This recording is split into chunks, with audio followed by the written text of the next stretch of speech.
Welcome to the Illuminating Primary Care podcast. Hi, everyone, and welcome back to Illuminating Primary Care, Menlo Park's primary care podcast. I'm Patrick Flowers, Senior Consultant at Menlo Park, and I'm joined here today by Dr. Dan O'Sullivan, who is a GP partner at Three Checkers Medical Practice. Thanks for joining me, Dan. So we want to do a bit of a podcast on GP partnership, as you've had a fairly interesting career trajectory, I think it'd be fair to say, going straight from GP registrar life to joining a partnership straight out of training, which is a fairly unique decision, you might say. So I guess my first question was, as a GP fresh out of training, what made you decide or want to go straight into a partnership? I feel like the partnership model is something that is an efficient way to deliver care, and I was really interested to see if I could learn how to do that. And I feel like it is an intrinsic part of being a GP in a lot of ways. So it felt like I have a lot of ambition, and I really wanted to kind of crack on, and so that's the main reason why I did it. But actually, there was a bit of luck involved in that there was a job that came up with a practice that I'd heard about, and even though I hadn't worked there, I kind of met a couple of the partners, and I liked the way that they talked about stuff. And yeah, I like to take measured risks, and this was a good measured risk to take on this occasion. Fantastic. And obviously, it's a fairly big jump, isn't it, from being a registrar and not necessarily having even interviewed anywhere and not having managed people, presumably, up until that point as well. So, how have you found partnership so far now you're a period of time into it?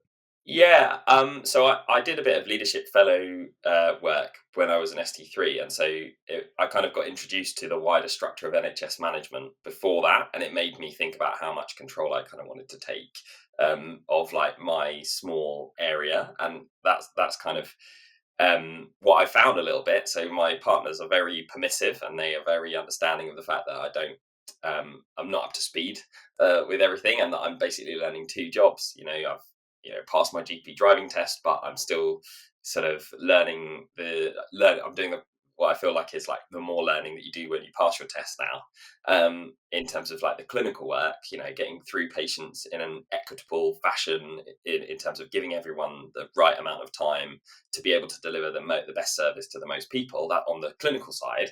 And then on the kind of managerial partnership side, I'm kind of thinking a lot more about, how do we grow? How do we make our staff like working here? How do we, provide it an educational background so that it is an enriching place to be for both clinical and non-clinical staff, which has been extremely stimulating in a lot of ways. I have a weekly partner meeting, and that really anchors me, to the week. And I think sometimes people can get a bit lost.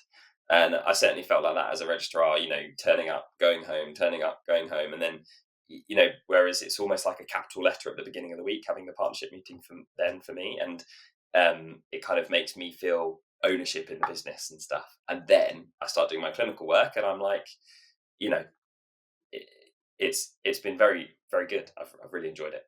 Fantastic. And I guess it's going to always be more 3 or 4 dimensional than just being a salary GP and not necessarily having that ownership and having that involvement in the business as well, isn't it? It's going to be a lot more multifaceted than a bog standard GP role, I guess you could say. Do you think it would be possible to describe your day as a GP partner and how that might differ from that of a salaried GP, for example? Yeah, I think the first thing that I just wanted to say is that I don't think it's an easy job to be a salaried GP. Like I can absolutely see that I've got a lot to learn in that aspect, but I am someone that's always taken a broader view rather than a deep view, and I would rather be like a generalist than be, some of my salaried colleagues who are very experienced will be sort of primary care experts in women's health. There'll be primary care experts in ear, nose, and throat, and um, we rely on that expertise like massively from them. My typical day is exactly the same as a salary GP's typical day, apart from one day in the week I will be the duty partner, and therefore, if there are any issues, which because we've got a fantastic management team, there often aren't, then I will be asked to deal with it. If there's an additional patient, on the triage list and I'm on triage, then I'll be asked to take that additional patient or decide whether or not we can offer that service to that patient. And so there is a greater kind of onus on me I think, to try and make sure that we're delivering the service that we need to deliver. Whereas I think if, as a salaried GP, there is more protection in terms of the amount of work that you're exposed to, and we're in a job environment that's quite funny at the moment. But up till the recent 12 months, you can dictate your terms somewhat in a contract negotiation beforehand as a salaried doctor. But whereas a partner, it feels a lot less like that. Though I guess I would also caveat with, a lot of our salary staff have been with us a really long time, and they have a lot of investment in the business in terms of not necessarily in the workings of the partnership, but they care about the service that we deliver to our patients, and they'll often be suggesting things and stuff like that, which is one of the reasons why I really want to stay where I am, because everybody cares about doing a good thing for the people that we serve. So, there are a few differences here and there in terms of the amount of responsibility that I'm given, but also the amount of opportunity that I'm given. We are going to discuss different business ideas next week, and as a salary doctor, that's not something that's not a conversation that I would be privy to, and I'm loving that. That's really like a fun part of the job. So yeah. It sounds like you've got more variety, I guess, in your role, isn't it? That there's less of the bread and butter GP work, despite that still being the main part of your role, and there's kind of more variety outside of that too, isn't there? Yeah, I think every successful GP, and by that I mean someone who's been able to do the job for 20 years and is still hanging around in that space, has given me the same advice, and that is make sure that you've got something else in addition. Being a partner is automatically a what do you call it? A portfolio role anyway, and because you have those two different modes that you flip the switch on, kind of thing. I think the challenge is giving adequate time to partnership. That's something that we have managed to do in our team, but I know that loads of people, they have to squeeze it around the edges. And I think that is, obviously, that must take a huge strain. But, I think, if we can work out ways to give adequate time for development and growth, that will lead to longer term gains, because it will lead to more opportunity. It will lead to better ways of working, and it will create, hopefully, efficiency so that our people can do what they need to do. One of my colleagues has a great saying that trying to spend your time on the highest value task. So as a GP, probably the highest value task in a clinical day is making a decision. And apart from that, there are other things that other people have skills and abilities in and will be repeating, and therefore will be quicker at it than we will. And so if we can get things down to what's the decision, okay, it's made, and then we hand that off to another member of the team once we've made a decision, that is sometimes, that's one of the things that we're kind of aiming for, kind of thing. I've forgotten what you were asking now. No, it's a really useful tangent. I think these kind of things are always really interesting to hear from a partner's point of view, because it's not one that is often heard, and I think people have anecdotal experience of what partnership might be like, or they hear about it from colleagues, but certainly hearing it from a first-hand point of view from someone who's been doing it and is fairly new to it as well, and kind of learning it along the way is really interesting. And actually, on that point, as a partner, it's my income depends on, like, what's the quaff. It depends on doing the non-NHS work. It depends on making sure that we've got our patient list growing rather than shrinking, and lots of other things. But a lot of salaried doctors that are involved in their practice and have been there for a long time, or just care about where they work and their colleagues, they are involved in that anyway. And I think sometimes there is a perception that partnership is like 50 times more work and stuff like that, and in some places it is, and sometimes your drawings do go down. But in a well-run practice, and with all the tools that we're particularly like the Medics Money Partnership course now, there is increasing resources to be able to be a good, well-run practice with good peer support. And I think if you can do that, it can be one of the most satisfying things about being a GP, and it can make the general practice model sustainable with more people. Like, they probably wouldn't need to do very much more work to fulfill their role as partners. And some salary doctors fulfill the role of partners; they just aren't partners on paper, kind of thing. In terms of, they do the things to move the business forward. And so I think there is a perception that that it's different to what it is, kind of thing. Certainly from like my peers that have come out who are invested in practices in terms of time and talent, rather than money, but who are there and they're doing all the stuff that I'm doing basically. And yeah, but I don't want to be like, well, you should be a partner all the time, because I think, I sound like a bore. And also, I've only been doing it 11 months and 25 days. And so, time will tell if it's something that is going to, bear fruit for me and for my team. Absolutely. I love that you know the amount of months and days you've been doing it to the day. That's fantastic. I think you're absolutely right. There's a perception there that partnership is 50 times harder than being a salary GP, and lots of people think that they can't do it, whereas I don't necessarily think that's the case, and you don't often know without trying sometimes. And if you've only Yeah. got anecdotal experience of people saying it's the hardest thing you'll ever do, I think that is really practice dependent, isn't it? Because if you're in a practice that has perhaps not got the processes in place that a well-run practice might have, and you've not got the supportive colleagues that you seem to have, then it is going to be a much more difficult job, isn't it? Yeah, I absolutely can appreciate how, hearing some stories in the media about practices having to close and needing to try and like raise money to keep their doors open, kind of thing, through Kickstarter campaigns and things like that. Like, I can appreciate that would be an intensely stressful thing to go through if you were last man standing. But the reality is that most practices aren't in that situation. And actually, most practices, still just over 50% or are still GP partners. And so it's not like there's no partners around. It's just that I think younger GPs are worried about the burden of responsibility and whether or not the model's going to be here. My position has always been, for the last 11 months and before that as well, because I was always interested in being a partner, has always been, I'd rather be on this side of the table so I can have those discussions with NHS England, with the ICB, whatever, and then help to decide the future of general practice from a position of strength, rather than a position of like being a bit of a log in the stream. But yeah. Absolutely. And you can be proactive, I guess, as a partner, can't you, as well? Because you've got direct involvement in those conversations, like you say, rather than almost being a salary GP and being reactive to any changes that come in. You're kind of having those conversations, you're able to make a difference. And it sounds like that's part of what attracted you to partnership, is the opportunity to actually have a say, make a difference as well, and be able to Yeah. affect those conversations, be the master of your own destiny almost. I think that's right. I think that there is always going to be, we contract to one primary employer. We are a business, but we have one funding stream, and there are multiple funding streams, but essentially the bulk of our business comes from HM government, and therefore we are subject to their whims in some ways. But I maybe write one annoying email a month to the ICB saying, "Well, what about this service? Would you fund that?" And then usually the answer is no, but one day I'm hopeful that there'll be a yes. Absolutely. You also have dreams, Dan, don't you? You never You've know. got a dream. You got a dream, and if you don't, well, if you share it with someone, it's a plan. If you don't, it's a dream.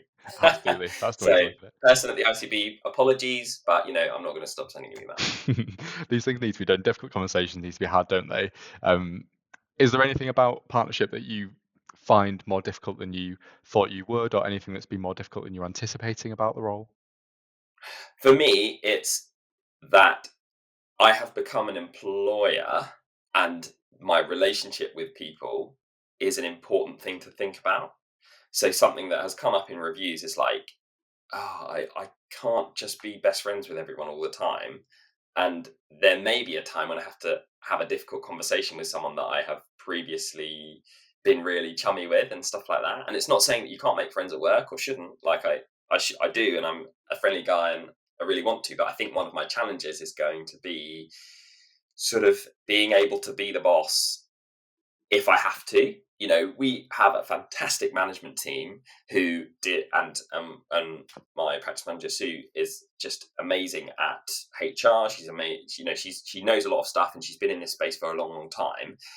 And so most stuff won't come my way, especially in the early years. But the point has been made to me, which I receive and accept, that if I am best friends with someone who in 10 years I have to have a difficult or disciplinary conversation with, that will be more tricky for me and for them, because it will feel like I'm being disingenuous at that point. And it's just that I've come straight into partnership, and therefore I've not had that. Okay, there is a separation between the leadership team and the people that we pay to work for us, and that, I think, is the thing that I have found tricky. I mean, the other stuff is more that I'm just getting used to the workload of being a GP with a bunch of stuff coming through, and so like bloods and letters and tasks, and what about this thing and things like that. And I think the clinical side of things is something that I've struggled with, and the triage element of how do you serve the most people in the shortest period of time that's going to make it safe and effective and efficient. That stuff I've struggled with in terms of like the clinical side, but I'd say in the partnership side is that it's the relationships thing, and I don't know what side I've come down on yet of like how my relationship should be with the people that work in our organization, because I don't want to be unfriendly, because it's not genuine. And I think I think being a in a management role, and being disingenuous is a true ticket to like failure, because I think you have to be believable, and yet in order for people to think that your ideas are good, and to decide, okay, we're gonna join on to this because we think that Dan has a good idea and he believes in it for sure. And so it's hard. It's a really good point, and I think it's probably not something that's talked about a lot. Is kind of the changing of and the blurring of boundaries, I guess, as you move from an employed role to an employer role, and the people who once saw you as a registrar, you're now employing those people as well. So the relationship automatically is going to become different, because there's a bit of a power shift and a responsibility shift from your end as well, and you now need to do different things from those people. You want different things from those people as an employer as well. So the boundary zone is always going to be the difficult part of that, I imagine, isn't it? And I think one positive thing is that I completely changed area. Like, I trained in Basingstoke and I'm working in Salisbury, and I never would have worked there before. And so, like, I don't have any existing relationships with any of the team, which is having to build it from scratch. But at least I'm building it from scratch as a new partner, albeit someone that appears to maybe have jumped the gun by going straight from ST3 to partnership. But I'm not going from being that person's registrar to, if they're a salaried trainer, for example, to being a partner, things like that. So we've got a mentorship program where a partner mentors a salaried doctor, but the role is, the one that I'm mentoring is 2 years ahead of me, kind of thing. But it works, because the way that I see it and the way that I square the circle is it's the link to the partnership, so that there's good communication two ways, and it's we're able to like have proper one-to-one conversations and provide for their development, because that's the responsibility of the employer.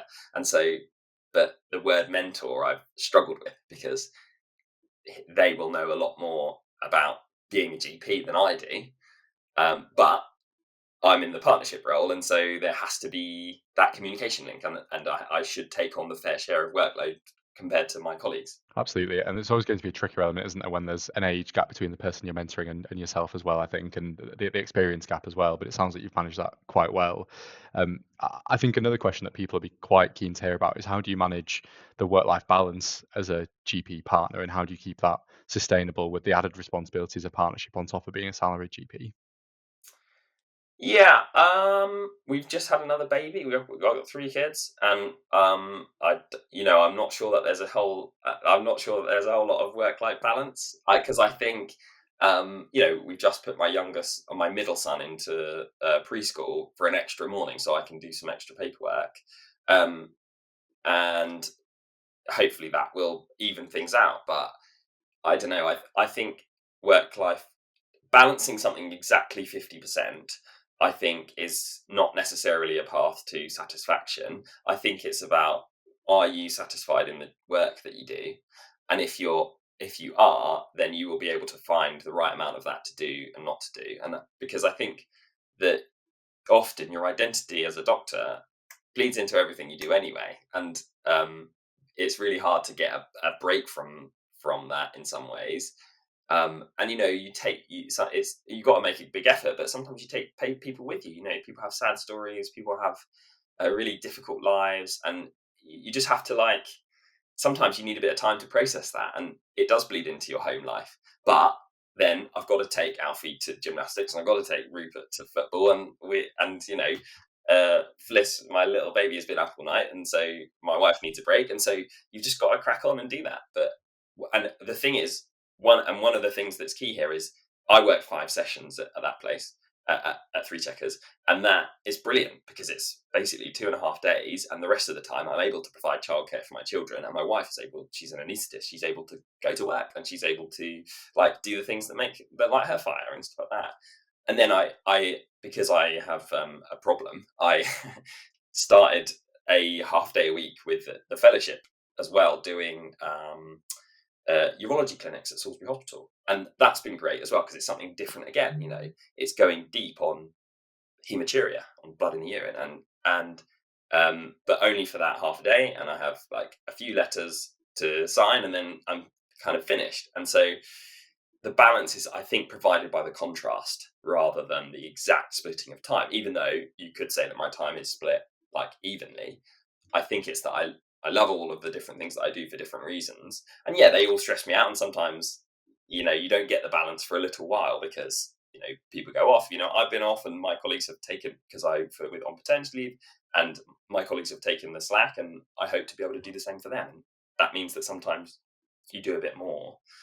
And I think if you have ownership in the business, doing a bit more is not, I resent it less than I think I would if I were a salaried doctor, because I know that I have ownership in this, and it is the goal is to be, an owner in the business over time.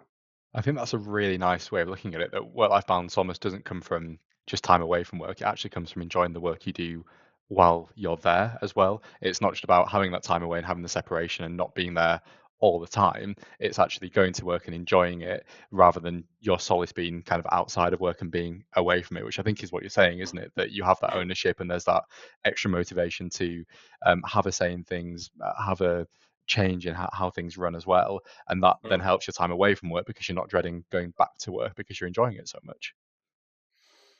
Yeah, and obviously there are days when I don't enjoy it and have Of course. a bad day, and bad days happen. And I heard something on a podcast that was if you can work out that roughly 10% of your days are going to be bad days, then when you're in the middle of the bad day, it's just a bad day. And actually, this is 1 in 10, and then you're just okay, fine. Well, tomorrow won't be so bad. Today's bad. Tomorrow won't be so bad. Absolutely. And general practice is up and down, isn't it? There are going to be some awful It days. is. And there's going to be some awful months, and God forbid, one day it might be that we have to draw less and have to have horrible conversations about that with my wife or my mortgage broker or whatever. But and I don't know that I'm going to respond to those in a really positive way, but I hope so. And I all you can do is try, right? There you go. Yeah, absolutely. No, it's a good way of looking at it. You mentioned earlier as well, Dan, that a successful career in being a GP is someone who's done it for 20 years, let's say, and is still around. I think that's a really nice way of looking at it.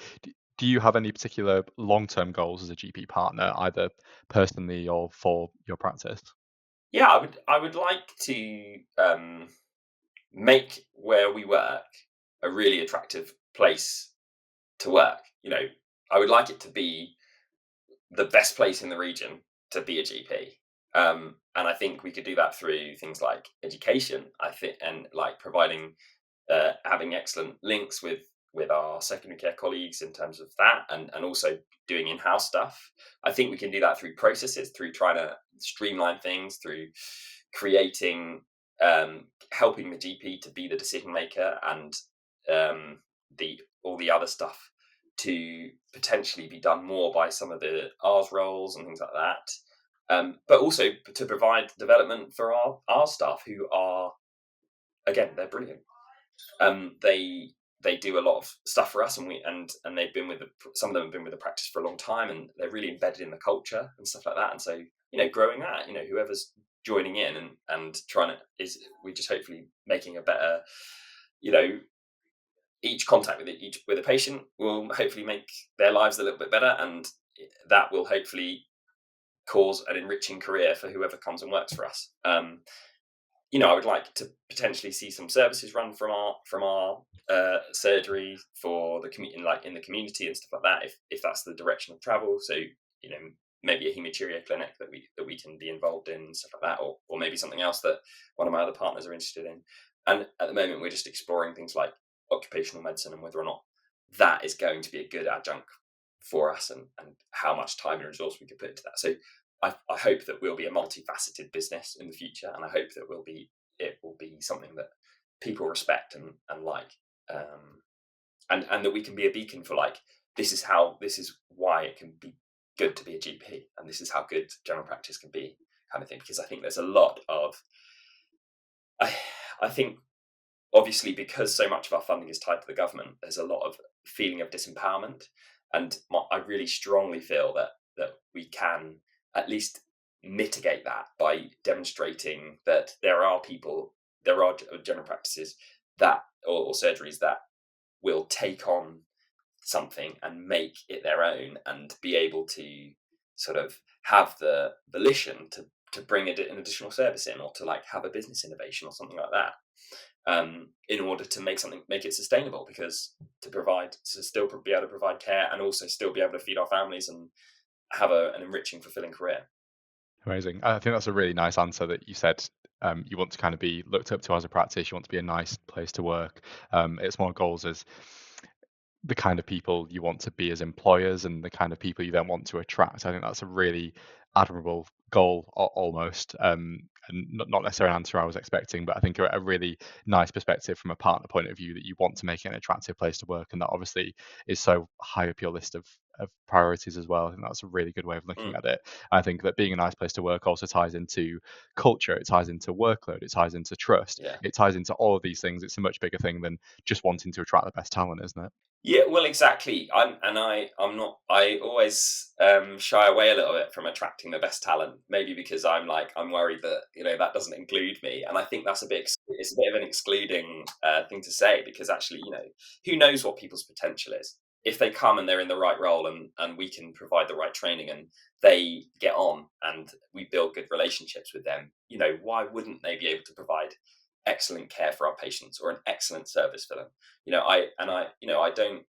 I have a growth mindset for me, and I have a growth mindset for the people that come and like want to work with us, because I think there is possibility for people, and that's reflected in how we've retained a lot of our staff for a long time, because the team that I joined feel that too. They feel that that we can always grow together, and that we try and be flexible because we try and accommodate people's lives, and we want people to want to work here. And yeah, and to the culture piece, I think that's really important. I think I I think there's a GP, I think his name is Ben Allen, and he does a lot of stuff about like how to transform a general practices culture, and he talks about like spending a lot of time on like hiring receptionist roles, because they are the face of our business, and they don't get the best remuneration, and they do suffer some of the like most frustrations from some of our patients because of whatever reason that is unacceptable, because patients we need to have a polite exchange back and forth, but to be able to deal with that takes a really special person, and we're competing with surrounding salaries and things like that. We just have to highlight things like the NHS pension. We have to highlight how good it is a place to work here, and how much of a difference you make if and we have to find ways of growing the team and making relationships so that it's a safe place psychologically to work, and it's a good place that you want to come to every day, and not a place that you want to be like, okay, got to crack on and get this work done, so I've got to get home, kind of thing, rather than like, okay, let's make a difference today. Like, I'm not saying that you can do that every day. I'm not saying that it's like all roses and petals and stuff like that. Some days you do just want to get home and get dinner and go to bed because it's raining and horrible, and your kids are sick or whatever. But the majority of the time, I really want to create a place where people want to come to work and they want to do their best for the people that we serve. Amazing. And you must be doing that to a degree, because retention is such a good measuring stick as to what a culture is like and what a practice is like, because these people do have options to work other places. Yet if you're keeping them, retaining them, then they have to feel valued. They have to feel part of the culture. And I can only assume that you must be doing that to a successful degree if they are staying and you are retaining people. Well, I mean, we've got some work to do in some areas, but in terms of that, but there are a group of people that have been there for a number of years, I think, and you're right. We need to find out what we're doing well there, and we need to work on that in other kind of places. So yeah, um, it's a journey, right? Of course, yeah. It's never going to be done overnight, is it? But at least you're kind of very self-aware of what you need to do and what you want to do as well, which is half the battle Yeah. sometimes. So now you've been a partner for 11 months and 25 days specifically. What advice would you have for other newly qualifying GPs who might be considering becoming a partner straight out of training? Um, try it. I honestly feel like I've gained a lot of skills with it. I've thought a few times like it might be interesting to like relabel a probation year as like a fellowship year, so that it's not seen as a failure if you decided not to carry on with it.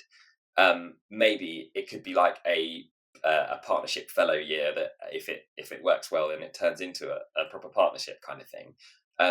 But talk to people, use your communication skills, and ask about the place and ask about the job, and go and have an interview. And if they allow you to walk around before, go and walk around before, and try and get a feel of the place. And don't be afraid of things like new systems and stuff like that. Like I've so many GPs are worried about swapping from EMIS to System 1 or System 1 to EMIS or whatever. And to be honest, I did it, and it took me a few weeks to get used to it. But you know, the same as like before I was at core surgical training, and I used to rotate around hospitals, and it's the same thing. Like all the systems are slightly different. You're a bit cack-handed for a couple of weeks, but then you just kind of get it, and it's the same job. The base job is the same. And the way a lot of like people that have been locum GPs have told me that before, where because they've gone into different places, and the way they request bloods is different, or the way they refer to cardiology is different, or the way they collect urine samples is different. But they've realised that actually the basic thing is see the patient, find out what's going on, use your GP skills, make a plan, move it forward. And all of the other stuff facilitates that process from happening. So don't be afraid of new things happening, because at the end of the day, if anything, it will add to your skill set. And if it's not the right place, you then can work, for example, with EMIS and with System 1. And that increases the amount of practices that you'll be able to just get going with on day one. And so the other thing that kind of depressed me for a little while before I kind of decided to go for the partnership was that the end of GP training was like, oh well, okay, I'm done now with like my learning, lifelong learning. You've got a lifelong learn. You've got to do. It used to be 50 hours of CPD. It's not that anymore every year, but we're kind of just doing the same job now. But it's not the same job. Like every week I learn something new, and I become like fascinated by something, by looking through the last 6 months of someone's notes of where they've got a really bad diagnosis, and that happened and that happened and that happened, through to like learning about different ways that you can interpret liver function blood tests, learning about all sorts of stuff like that. But just trying to make sure that you're growing, I think, is really important, and that's something that's really given me purpose here. Like I have really been growing into this role, or I've been trying to. Actually, I suppose that's something for the partners and for the management team to say whether or not I've been doing. But I just feel like I've been trying to grow, and I think always look for growth opportunity wherever you are, because if you do something new or do something that's a bit scary, you'll probably learn something good, and there'll probably be other opportunities out the other side. No, great advice. And certainly having done that jump now, it sounds like you've learned a lot, and I imagine it has been constant learning in the past 11 months and 25 days. So yeah, Yeah. good to hear your take on that. And now you've been doing it for nearly a year, and I appreciate this is going to be a really open-ended question, but how do you see the role of GP partnerships evolving in the next few years? So I think it could take a couple of directions. I think there's a possibility that the government will feel that they want to have a salaried service, but thinking about all of the like whys and wherefores of that is just the amount of money that it would just cost them for property uh, alone is huge. It's huge, and it's not like most surgeries in the country. Okay, fine, but what about like properties in the central London that are owned privately and stuff like that? Like, it goes into the billions of pounds, and so I think the likelihood is that changing from a partnership model is costly, not only from that, but also it takes away the goodwill. And I think that there is a lot of goodwill, and there is a lot of like, okay, let's try and make this work. Let's try and make this like happen. And this is our reputation on the line. I'm not saying that.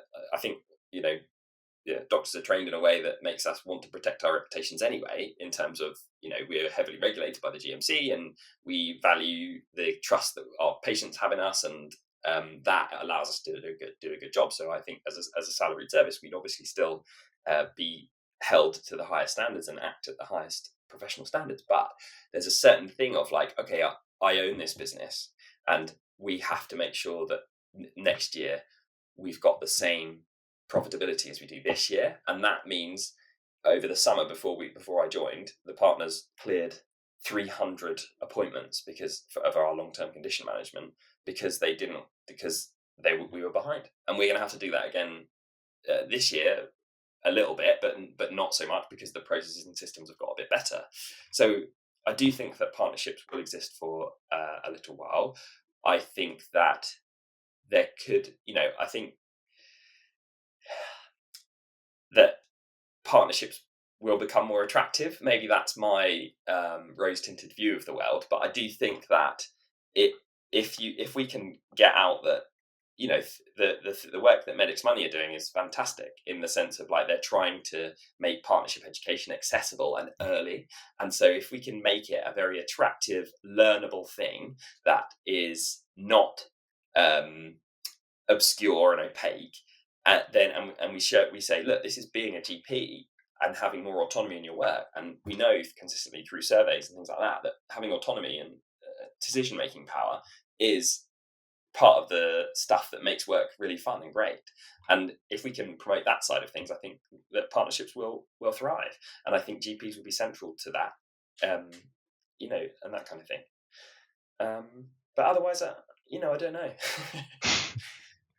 It's hard to know what the future will hold, isn't it? Right. And it's hard to know. Obviously, the salaried model had been floated, hadn't it? But there were so many flaws with it, because I imagine there's so much unpaid work that you do as a GP partner that the salaried model just wouldn't support. So who's going to go above and beyond doing the normal work if they're not being paid for it? Whereas as a partner, there's an incentive to do that, isn't there? In that you're making a better business and the practice and a place to work as well. Yeah. I do believe that entrepreneurs can save the world, but that's just, again, that's more pie in the sky, rose-tinted stuff. You need to be optimistic, Dan. That's the way Yeah, you've forward. got to be. You've got to be. No, amazing. Well, I really appreciate you taking your time today. It's been a really insightful look into life as a partner, nearly a year into things now, straight out of training, which isn't a jump that many people do. So no, really appreciate your time, Dan. No worries. I mean, yeah, thanks. Look, once upon a time, it was something that people did, right? That was something they wanted to do. And I just kind of, maybe we can get back to that where people really want to do that. But fingers crossed. Thanks very much for having me on, and appreciate your time. More than welcome. Thanks, Dan.